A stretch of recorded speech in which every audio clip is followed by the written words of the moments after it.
আরে আরে, এই শেফা শিয়ালিনীর আখের জমিটাতে দেখছি কারেন্ট দেওয়া। আমাকে বাঁচাও, বাঁচাও, কে আছো, মরে যাচ্ছি।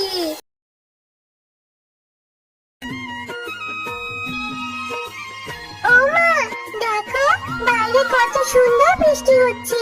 আমাকে আর কালকে থেকে কষ্ট করে আমাদের আখের জমিতে পানি দিতে হবে না, তাই না মা? আমাদের আখগুলো এত পানি পেয়ে এমনিতেই ভালো হবে।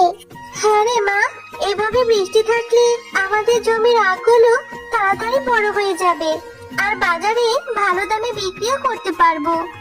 হ্যাঁ মা, আর আমি রোজ রোজ অনেক আখ খেতে পারবো। আমাকে আর আখ কিনে খেতে হবে না। আচ্ছা ঠিক আছে, খাবি খাবি, আগে আখ বড় হয়ে নে। অনেক রাত হয়েছে মা, চল এবার ঘুমিয়ে পড়ি। এই কথা বলে তারা মা ও মেয়ে ঘুমিয়ে পড়ে। দেখেছো মা, আমাদের আখগুলো কত বড় বড় হয়েছে। আচ্ছা মা, এই আখগুলো এখন কেটে কি বাজারে নিয়ে যাবে? হ্যাঁ রে মা, এখন এই আখগুলো কেটে বাজারে বিক্রি করা যাবে, কিন্তু আমি অন্য কিছু ভাবছি রে মা। এত কি ভাবছো মা? তুমি আমাকে বলো, আমি তোমাকে বুদ্ধি দিয়ে সাহায্য করব। ওরে আমার বুদ্ধিমান মেয়ে রে, আমি ভাবছি যে বাজারে তো বাঘ মামা আখ বিক্রি করেই, তাহলে সবাই কি আমার থেকে আখ কিনবে? সবাই তো বাঘ মামার থেকে আখ কিনে খাবে।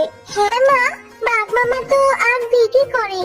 তুমি আজ আখ বিক্রি না করে আখের জুস বিক্রি করবে, তাহলে দেখবে এই গরমে বাজারে সবাই তোমার থেকে আখের জুস কিনে খাবে। সত্যি রে মিনা, তোর বুদ্ধির প্রশংসা করতে হয়, বুদ্ধিটা কিন্তু খুব ভালো হয়েছে।